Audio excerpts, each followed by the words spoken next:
We're live from our studios here, number 35, John Hammond Street in Accra. Hello, good afternoon to you. Welcome to the Midday News on 3FM 92.7. Also live on all our social media platforms at 3FM 927. Coming up this afternoon, Ghana Armed Forces to resume recruitment screening on November 20 after the deadly stampede. Meanwhile, the entire Greater Accra recruitment team has been replaced. We'll get the details in the bulletin. Also, coming up, over 1,500 Ghanaian applicants caught using fraudulent documents for UK visas in 2024 as Australia, Canada and the UK launch joint campaign to tackle rising visa fraud. We have details of these stories and a lot more coming to you shortly. Please stay with us.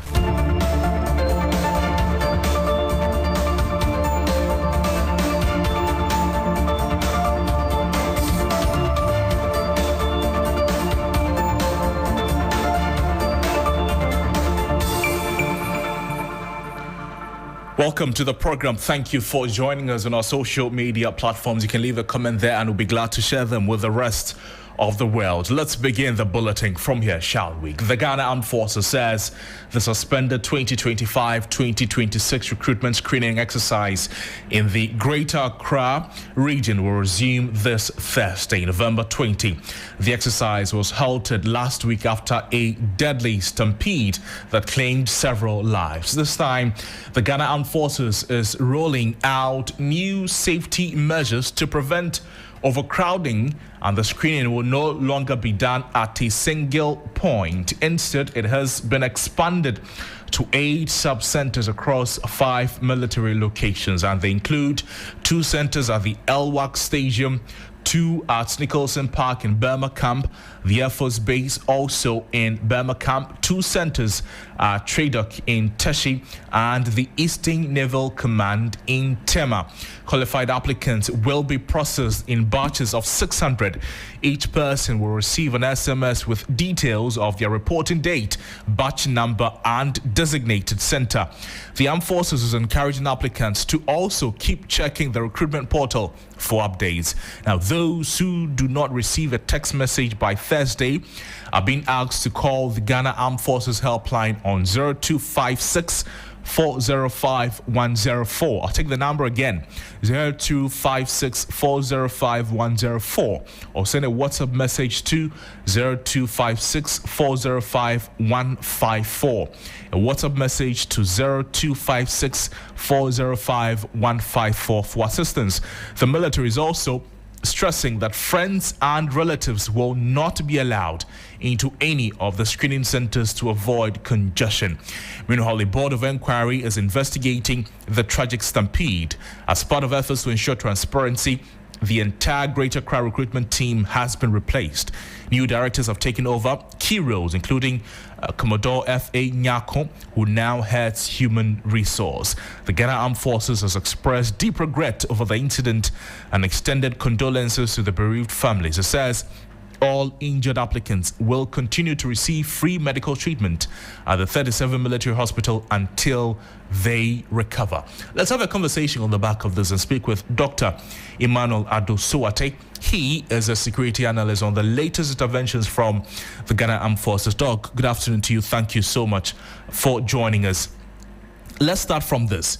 A new approach that the military is adopting. But first, the replacement of the entire security architecture, those who oversaw the recruitment last week, has been changed. What do you make of this? Okay, thank you so much. Thank you, Crosby. You're talking about the change. Now, this particular type of approach is known in security sector, that when there are problems, individuals are usually held accountable. But very often the problem transcends an individual. It's an institutional problem. And so I hope that this symbolic gesture is just a starting point, but hopefully it will not be like an episodic, knee-jerk one-off intervention, because I'm very sure that given my friends in the security sector, it's getting close to 30 years, and repeating myself, very often when you have problems within the security agencies, individuals are held accountable. So, for example, there's something we call the rotten apples in a clean barrel. In other words, the institution which is the barrel is clean, and there are some few rotten apples, incompetent people or maybe corrupted people or people who have not done what they are supposed to do. But very often that narrative does not stand even the minimum scrutiny. Usually it is a systemic and institutional challenge. My central point is this, that yes, this symbolic message is part of maybe giving people that the impression that something is being done. But we shouldn't stop there. We should look at the challenge from an institutional perspective and try to reform it from that standpoint. You mentioned that it may not be entirely an individual problem and a systemic challenge. So based on that, what systemic failures, either in planning, communication, or security coordination, likely contributed to last week's deadly stampede and the new interventions that the Armed Forces is introducing? Will these be able to reduce the systemic challenges we saw last week? Okay. Now, when you use systemic challenge and you don't filter the word and you leave it unfiltered, you will open up yourself for undue criticism. I'm talking to myself now and to you as well. In other words, when I say systemic, I don't mean systemic in terms of recruitment, because if I'm using the word systemic in terms of recruitment, it means that the problem of death has occurred again and again and again. When I say systemic, I filter it in this instance. I limit it in this instance to mean that the institutional reform of the armed forces go beyond this particular incident. So if you want to deal with the problem, it might be deep-seated, it might be broad, it might cut across different levels. So this is an opportunity for broader reform, not only with recruitment. No, what are the challenges of the armed forces? How do we deal with the issues in the short term, the medium term, and the long term? If you take the Peto report, which I think was in the 80s, if you read that report, you cry because of the state of despondency of the armed forces, particularly, the only exception was Recce. Most of the institutions even didn't have functioning radios. What is the relationship here? The relationship is that scandals or such problems offer opportunity for broader institutional reform. And I think that we shouldn't just limit ourselves. And that is my fear, that we are focusing too much on this tiny bit of the bigger problem. We should look at our armed forces and look at our national security strategy. We have a national security strategy that will be very soon reviewed. We should look at the broader national security strategy and look at the role of the military, the armed forces in furthering that agenda. And then when we look at that correlation, we can say that, okay, this is what the Navy needs. This is what the Air Force needs. This is what the Army needs. This is what this unit needs. I think that if you look at it broadly, this particular problem would then be a trigger for a broader reform. Other than that, we will limit ourselves to recruitment, and then there'll be another problem somewhere. For example, if there's a terrorist attack and our people are not well equipped and they cannot fight, then we'll go back and say that these number of troops were killed because they didn't have enough logistics, and then we go and deal with it like firefighting. Of course, fire people will not like me saying that. Right. We'll go and deal with it from that perspective. I think we should look at it more broadly. And finally, Doc, so what would be your expectations of the committee investigating the incident? Before I come to the committee, just a quick one. From the press release, a number of things are out in there that I think are very nice. If you look at it from thematic analysis, so to speak, they talked about breaking the bulk, which is a good thing. They talked about leveraging technology, the portal, the WhatsApp, the online, the SMS, which is a good thing. They also talked about, there are certain numbers people can call for explanation and for directive, which is very important in building legitimacy. The last thing that I thought they did was trying to give us, that's where your question comes in, the inquiry. And I think the inquiry is very important. But you see, they can have an in-house inquiry. But one way of building legitimacy, which in criminology means trust and confidence generally, is to have an independent body that will investigate. Some of the findings might be difficult. Some of the findings might be embarrassing. Right. But that is how we build. And the last point is this. You had mentioned the phone numbers, and that is why I end. The media is a critical part of any security apparatus. The media. In terms of your oversight, in terms of you transmitting information. So you've repeated the numbers. you emphasize where the people are going, and that is the central point I'm trying to make, that the armed forces should see the media as a critical player and try to engage with them instead of having challenges with them. And the media should also see the security as a friend. And I think that if you're able to bridge that gap, if the relationship is more healthy than strained, it helps us in dealing with such problems, because you can then take the information, spread it out, educate people, and prevent some of the problems you see, because these were preventable deaths, I think. Doc, thank you so much for your insights. Dr. Emmanuel Adosowate, security analyst, speaking with us there. Now, over 8,500 visa applicants used fraudulent means to apply for visas to the UK in 2024. The numbers, according to the UK High Commissioner, reveals a growing threat requiring urgent fixing. And the development has prompted the High Commissions of Australia, Canada, and the United Kingdom to embark on a week-long sensitization and education campaign to help tackle the challenge. The three commissions, in a joint statement, reiterated their commitment to protecting genuine applicants and ensuring that visa processes remain transparent. And here is the UK High Commissioner, Dr. Christian Rogg, what he had to say on the numbers. You can join us on our social media pages on Facebook, and then you see exactly what he said. So this is from the British High Commissioner to Ghana, Dr. Christian Rogg. He says in 2024, 1,632 applicants from Ghana used fraudulent means when applying for UK visas. While that represents only 4% of all Ghanaian applicants, it is still far too many. Too many people misled by agents into taking an action that resulted in a 10-year visa ban. Fraud is never worth the risk. That's according to the UK High Commissioner to Ghana, His Excellency Dr.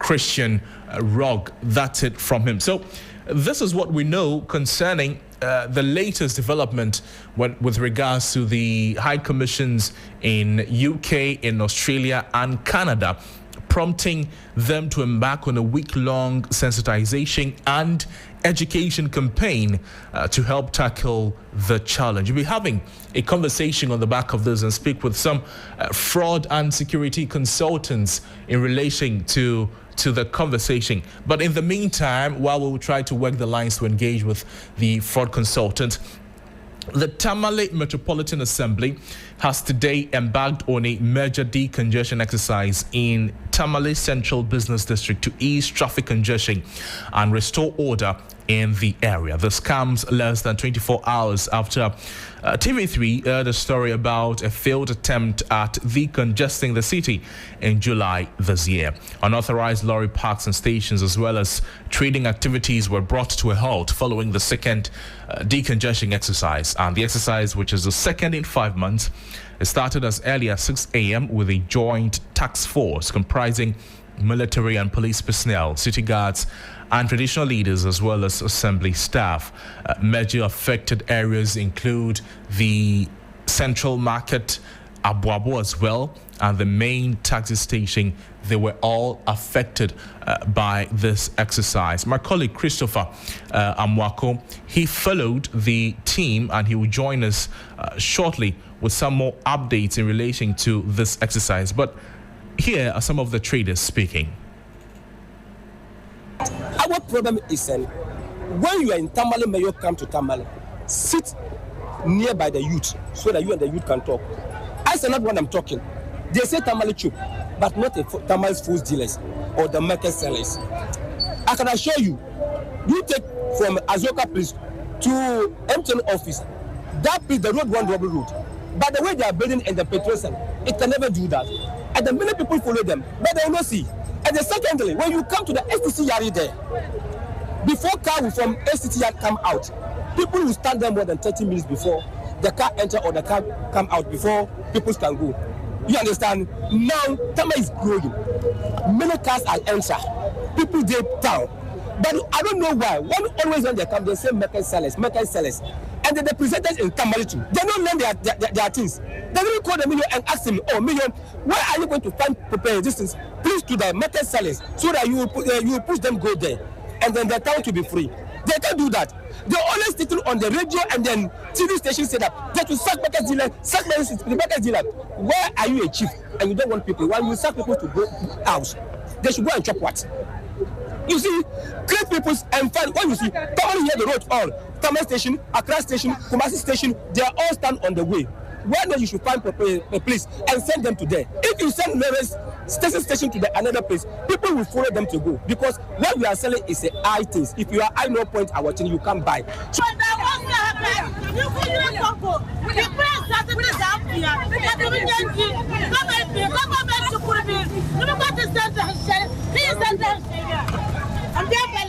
And those are the sounds of some traders affected by the ongoing exercise in the Tamale metropolis there. Let's now take a listen to some of the people in authority who are undertaking the exercise on what they make of the cries by the traders.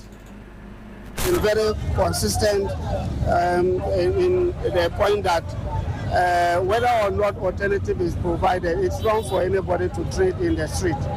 It's wrong for anybody to trade in the walkways, the pedestrian walkways. Whether or not we find them space, it's wrong for them to trade in the space that we have earmarked because they are supposed to be pedestrian walkways. They are also supposed to be bicycle lanes.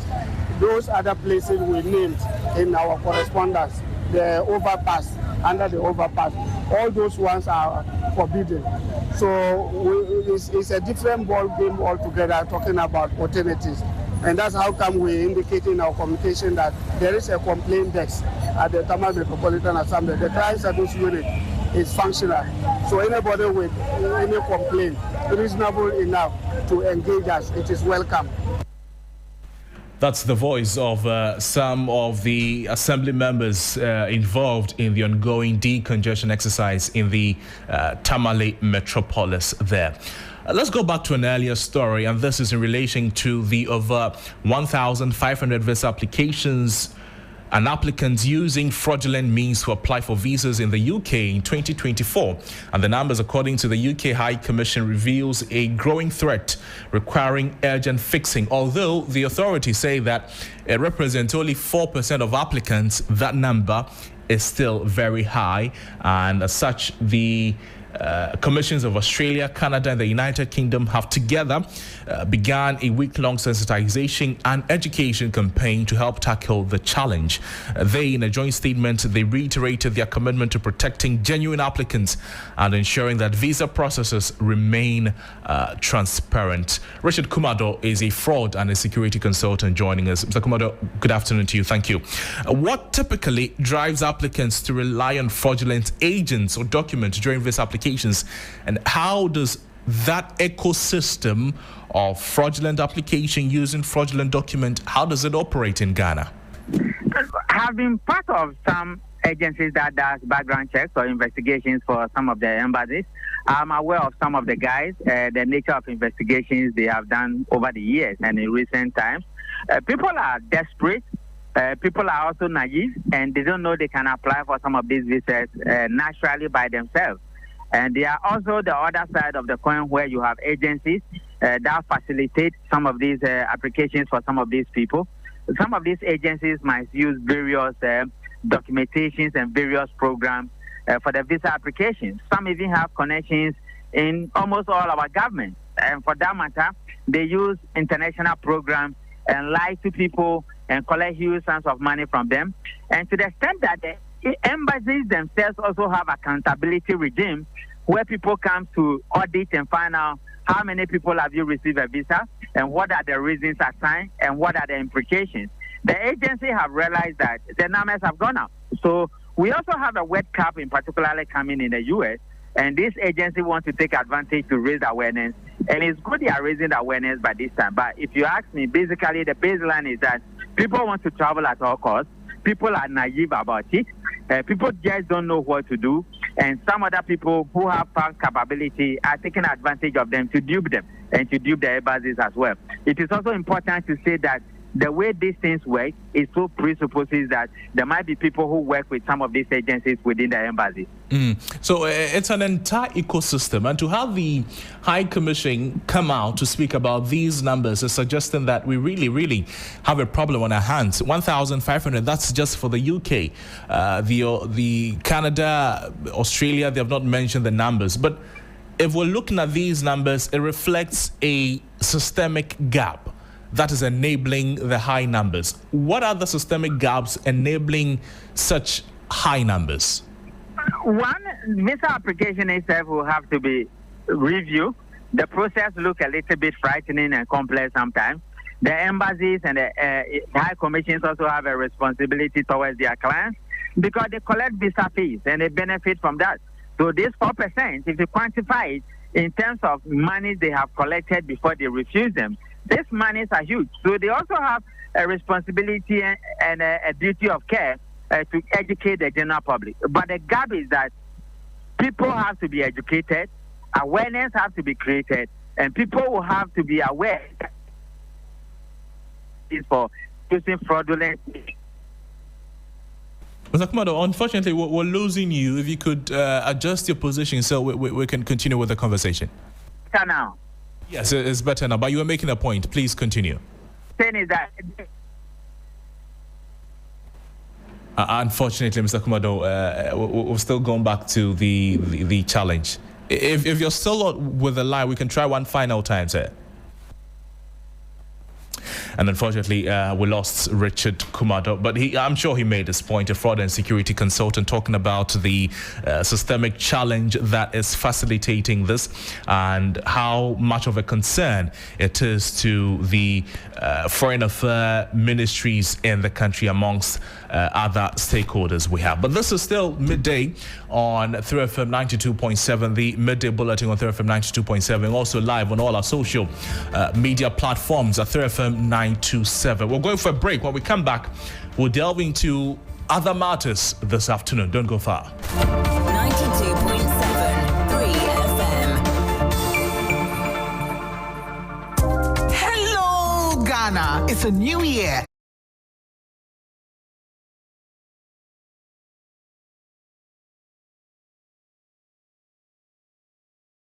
.7 3 FM.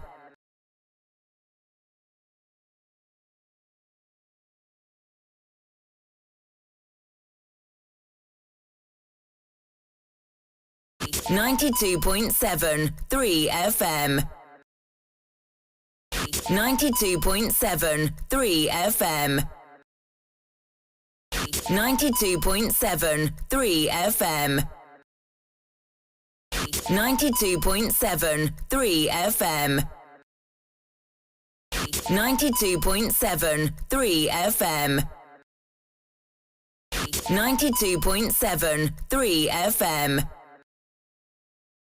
92.7 3 FM.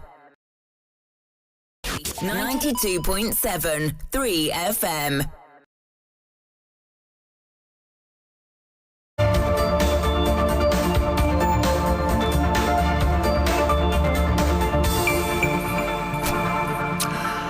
Welcome back to the bulletin. Let's bring you some other stories this afternoon. And the Ministry of Labour, Jobs and Employment has established a health and safety enforcement and compliance special task force to strengthen the oversight of workplace standards in the Ashanti region. The task force, initiated by Sector Minister Dr. Rashid Pelpul, aims to support the Factory Inspectorate Agency in ensuring employers fully adhere to health and safety laws. Dr. Pelpul stated that the law requires employers in both the public and private sectors to provide safe working conditions and protect workers' health. It comes into finance. There's something financing that has has to be considered. In other words, there's a financial burden on each employer to register their companies and for inspections to be taking place on a yearly basis to make sure the conditions are all into the expected standards.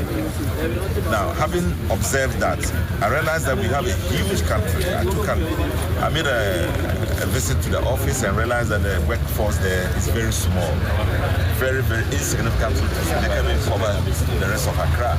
So there was a need for us to have a task force that would deal with this issue. And that's why the task force came into place. And for us to make sure we carry the letter, the law to the letter, and make sure Ghanaian workers all over the country are safe in accordance with the practical reality of the legal regime go round. There are some key issues that are brought up. In many of them, you find electricity cables hanging around, very dangerous, open wires that would, shock anybody. And sometimes the workers are treated very unfairly. And we can't be in this country for workers to be treated the way they are treated. And several other issues, like even the sheds under which they work. When it rains, some of them suffer from they suffer under it, under the tragedy of the weather. And that's the employment minister speaking there.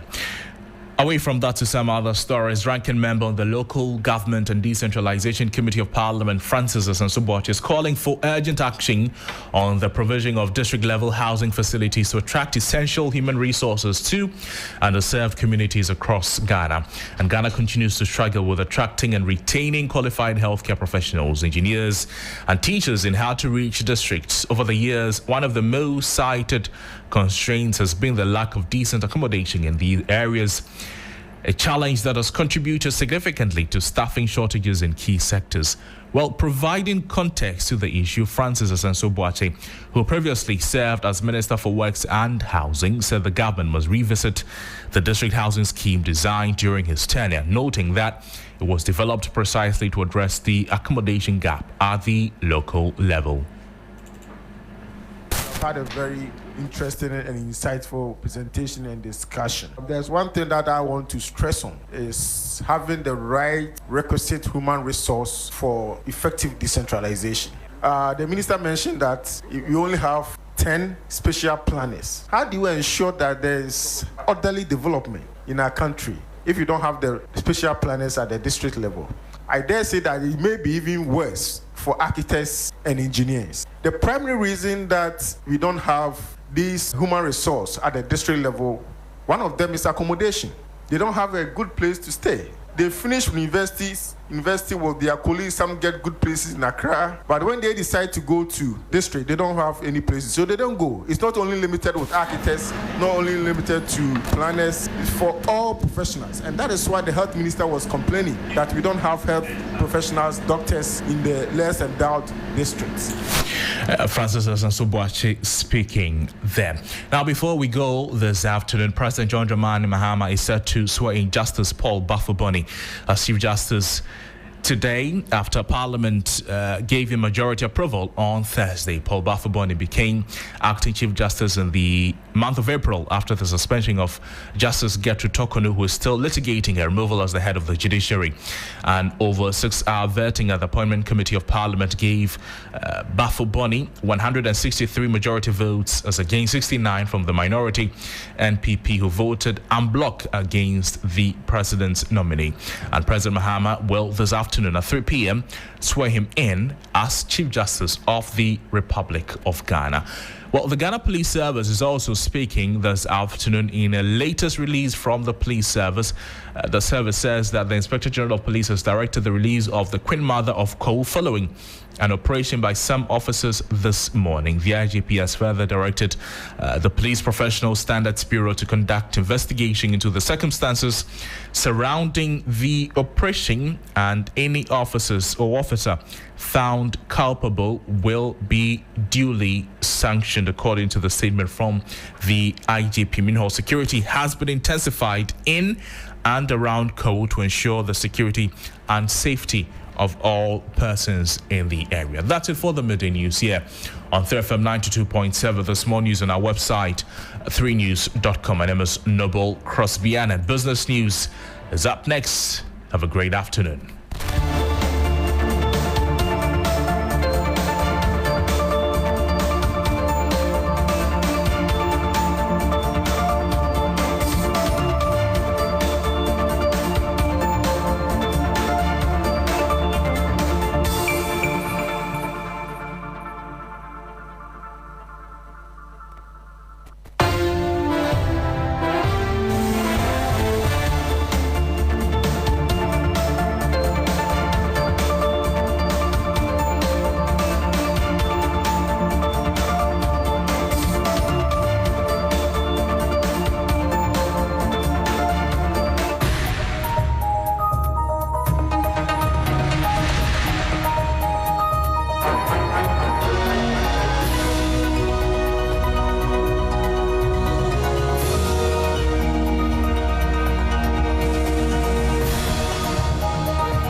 Hello, good afternoon and welcome to Business Daily on 3FM 92.7. Coming up, Ghana Revenue Authority, GRA backs government's 2026 tax cuts.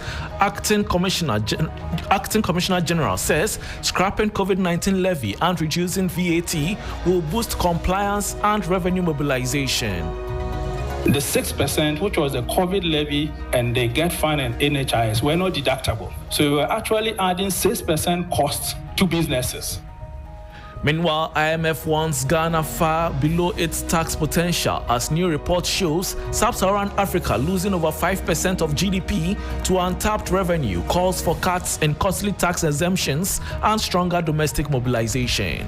And importers sound alarm as smugglers take over Ghana's rice and sugar market as they blame government inaction for surging illegal trade and revenue losses. I am Bismarck. I will bring you details of our headlines and other stories shortly. Please stay.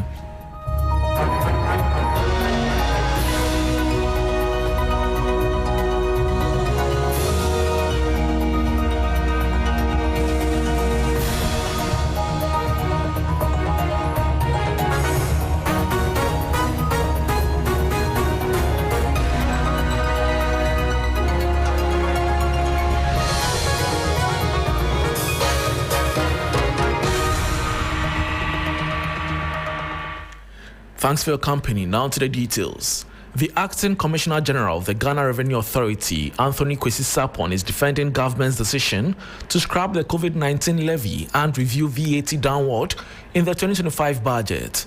Speaking at KPMG's post-2026 budget forum, he said easing some tax handles will improve compliance, broaden the tax net, and ultimately help the GRA raise more revenue for national development.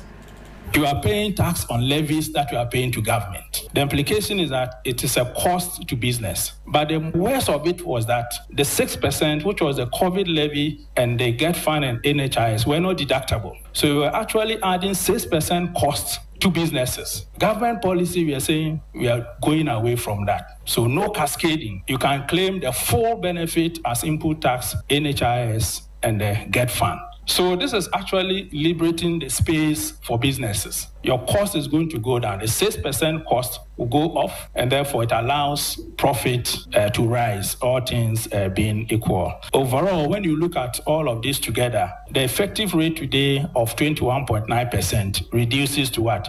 20%. So again, some people have said this is too small. But I challenge them. It's not too small. It's the beginning of a good work. So that 2%, which previously you can't use for consumption, is going to go back into people's pocket and wallets. And that will flow through consumption. And that will generate the expansion that we need in businesses. That will generate the expansion that we need in taxes. And that was Acting Commissioner General of the Ghana Revenue Authority, GRA, Anthony Kwesi Sapon. Meanwhile, the International Monetary Fund, IMF, is warning that Ghana remains far below its tax potential compared to its peers in sub-Saharan Africa and the rest of the world. In a new report on tax expenditures across the region, the fund says the tax gap, the difference between what countries collect and what they could collect, exceeds 5 percentage points of GDP in nearly a third of African economies. The following 3 Business News Desk report has the details. The IMF attributes the shortfall to structural issues, including informality, weak public sector efficiency, and corruption. The IMF believes rolling back costly and poor targeted tax exemptions could help countries like Ghana close this gap, especially as external financing continues to tighten. In its new report on tax expenditure in sub-Saharan Africa, the fund reveals that many countries in the region are losing more than 5 percentage points of GDP because they are unable to collect what they should. The IMF says differences in economic development, high levels of informality, trade partners, and persistent corruption continues to undermine tax systems across the continent. It also notes that sub-Saharan Africa's overall tax potential remains significantly low than other regions of the world, reflecting deep-seated structural challenges. According to the fund, scaling back expensive and often poorly targeted tax exemptions could help narrow the tax gap and improve efficiency to national tax system. The report shows that although revenue mobilization in the region improved between 2000 and 2019, it has slowed in recent years, fallen to an average of 14% of GDP after the pandemic. Ghana currently has a tax-to-GDP ratio of about 13%, the minimum level required to support sustained growth and development.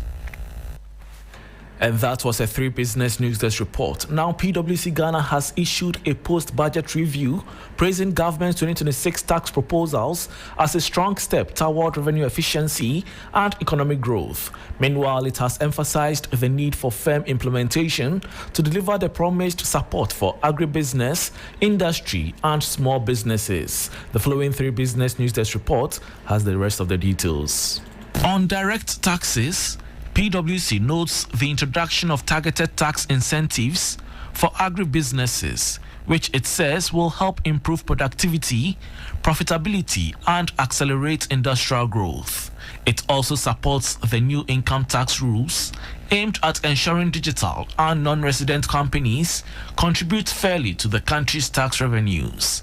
PwC adds that government's plan to simplify the Income Tax Act by 2027 aligns with international best practice and promotes investor confidence. On the indirect side, PwC backs reforms to the VAT structure, including the removal of the COVID-19 Health Recovery Levy and changes to the health and education levies, which will reduce the effective VAT rate to 20%. Raising the VAT registration threshold from 200,000 cedis to 750,000 cedis is expected to ease compliance burdens for small businesses across the country. The digest also highlights policy moves to protect jobs in the textiles industry through zero-rated VAT until 2028, eliminate VAT costs on mineral prospecting to encourage greenfield projects, and introduce tax stamps on edible oils to curb smuggling and improve market competitiveness. And that was a 3 Business News Desk report. This is still Business Daily on 3FM 92.7 with me, Bismarck Ausa. Before we go, importers are raising serious red flags over what they describe as an explosion of rice and sugar smuggling into Ghana. The Food and Beverages Association of Ghana, FABAG, warns that illegal traders have virtually taken control of the market, pushing licensed importers to the brink and costing the state millions of cedis in lost revenue. The group blames weak enforcement and government inaction for the crisis.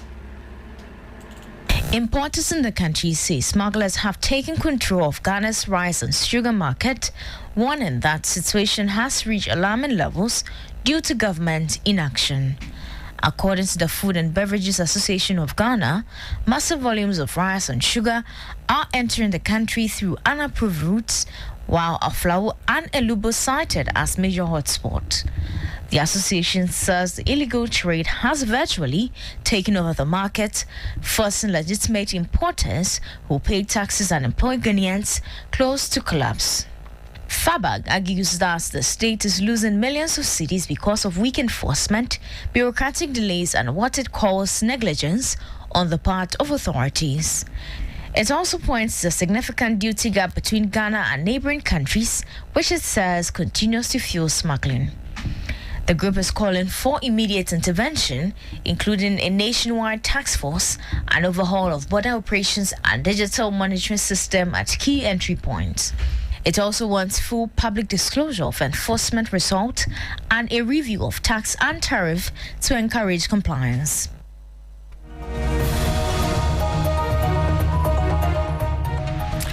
And that was a 3 Business News Desk report, bringing us to the end of Business Daily on 3FM 92.7 with me, Bismarck Ausa. For more business stories, please check out our website 3news.com. Airband Blend is next with Black Rasta. Please stay.